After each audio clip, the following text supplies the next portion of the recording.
Even the A-list crowd like Kate Middleton, Jennifer Lopez are going for quiet and affordable luxury. What's going on here?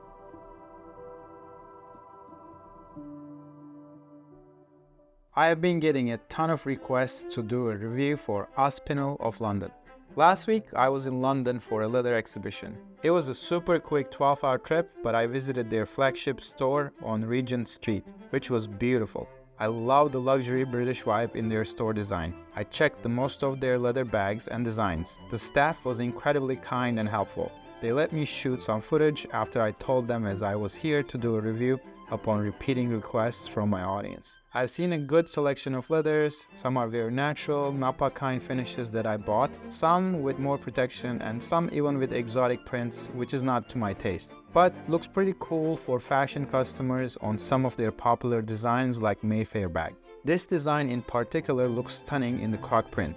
It seems like it's very good quality croc printed leather as it looks fairly realistic but yet still very affordable in comparison to the real thing. A piece like this made out of real croc would cost at least 4 or 5 grand. This bag seems like it's a pretty common choice amongst A-list crowd like Jennifer Lopez, Selena Gomez and Jessica Alba. I also did some research after my visit and here is some background about the brand and their products. The brand was founded in 2000 by an inventor/entrepreneur, Ian Burton. He was the original inventor and supplier of audio guides we see in world's most respected museums, including National Gallery and Louvre. His working partnership with these museums evolved into starting a business to supply museums with high-quality keepsake gifts. Ian decided to develop handcrafted leather stationery for this purpose, and that was the beginning of Aspinal of London. This venture quickly grew into a fashion leather goods brand we see today. Their store still has a cool corner displaying those leather stationery goods. And the gifting aspect seemed to preserve its importance as we see in their super cool packaging. I couldn't get the box for the bag as I didn't have a luggage for my 12-hour trip to London, but I was able to get a box to show here for a wallet I purchased for personal use. I love the leather used in this wallet with the woven pattern reminding me some Bottega products, but the price was much more affordable. Another thing I noticed and loved about the brand was their philanthropic mindset in some of the collaborations they made with celebrities. In 2010, Aspinal collaborated with British actress Elizabeth Hurley to create the Elizabeth Hurley bag in support of the Breast Cancer Research Foundation. For every purchase of the collaboration handbag, Aspinal donated £100 to the BCRF. Personally, I feel great about these type of collaborations, knowing that my purchase made an impact on some cause that I really care about. I was also curious about where the products were made, and the sales associate told me that it depended on the design today, and some bags may be produced in Europe or Asia. The one in my hand was made in India. And after my London visit, I flew to Spain and noticed that some of the workshops in Ubrique still produces some of their bags. And also heard that some of the Spanish leathers going to Turkey for a manufacturer that makes bags for the Aspinal. From the video I watched on Aspinal website, I believe the initial manufacturing began in Ubrique, Spain, but then spread over the other leather clusters like Turkey, India, and so on.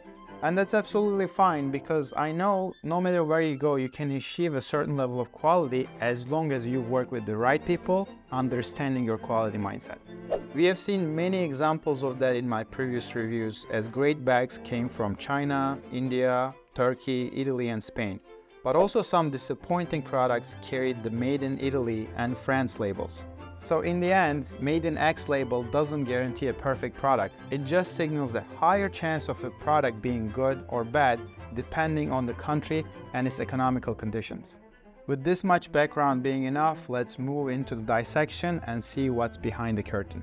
Before I cut into this bag, I realized that minor little details skipped in this bag, like the ending of these stitches. They're done by machines.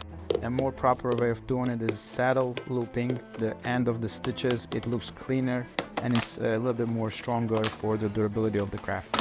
I also noticed some needle punches on the back panel of the bag, which is a major piece on this craft. It seems like the piece was stitched on a wrong line first, and then they realized it, unraveled it, and they stitched it in the proper spot.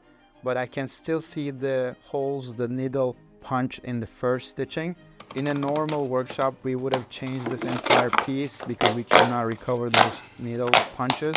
but this wasn't done here. I think it's a QC issue coming from a laziness in the workshop, and I don't think these kind of things happen in a production in Spain from the culture I see there.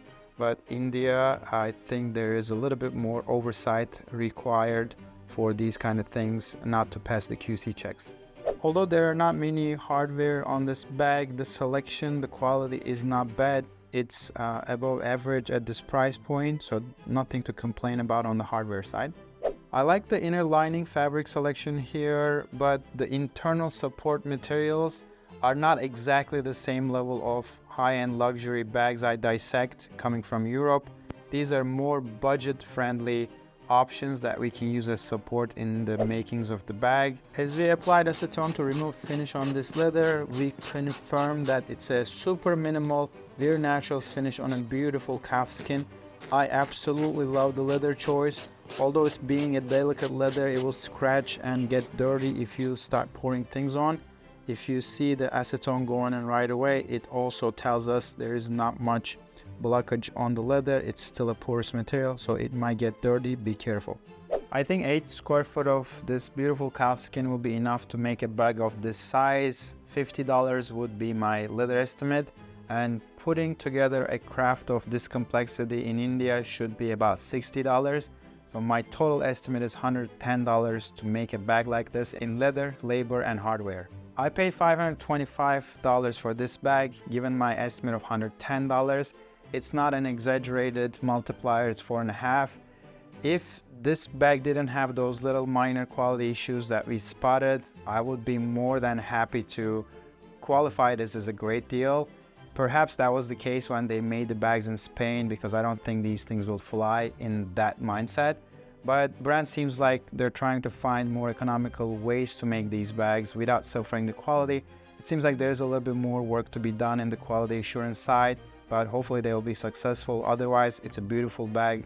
Pricing is fair, so for you, the consumer, I would say just inspect your bag before you start using it to make sure you don't have one of these mishaps in front of you.